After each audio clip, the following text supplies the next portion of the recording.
কলম্বোতে series নির্ধারণী টি-20তে কাল শ্রীলঙ্কার বিপক্ষে মাঠে নামছে বাংলাদেশ। দল আত্মবিশ্বাসী থাকলেও মিডল অর্ডার নিয়ে concern team Tigers. Taskin fit থাকলেও ওয়ার্কলোড ইস্যুতে এ ম্যাচেও খেলানো না হতে পারে এই পেসারকে।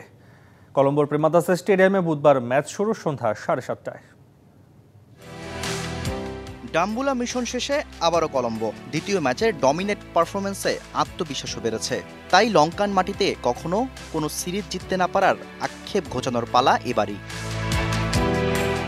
দল আত্মবিশ্বাসী থাকলেও মিডল অর্ডারে জোড়ায় জোড়ায় উইকেট হারানোর রোগ থেকে বের হতে পারেনি বাংলাদেশ। এখানেই যত চিন্তা টিম ম্যানেজমেন্টের। তবে ফিনিশিং রোলে শামীম ও জাকেরের উপরই আস্থা রাখবে টাইগাররা। আমাদের মিডল অর্ডারে ক্লিক করলে হয়তো আমরা আরো ভালো খেলতে পারবো। All time Roma.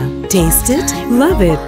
বাট আমার মনে হয় যে এই মুভমেন্ট আমাদের খুব বেশি চেঞ্জেস আসলে নাইও করার মতো অপশনও নাই বাইরে। তো আমাদের যে স্ট্রেংথ আছে সেই স্ট্রেংথে আমরা যাব। তৃতীয় ম্যাচে একাদশে পরিবর্তন হওয়ার সম্ভাবনা কম। তাসকিন ফিট থাকলেও টিম ম্যানেজমেন্টের চিন্তা ওয়ার্কলোড ইস্যু। প্লেয়ারদের সেফটিটাও তো আমার দেখা দরকার। এখন তাসকিনকে যদি আপনি টানা খেলাতে থাকেন, ওর একটা বড়সড় ইঞ্জুরি থেকে আসছে, সে যদি আবার খেলে তার যদি আবার ইঞ্জুরি তখন দেখা গেলো একটা ম্যাচের জন্য হয়তো তাকে 1 বছর বসে থাকতে হইতে পারে। কলম্বোর এই মাঠেই দ্বিতীয় ওয়ানডে জিতেছিল বাংলাদেশ।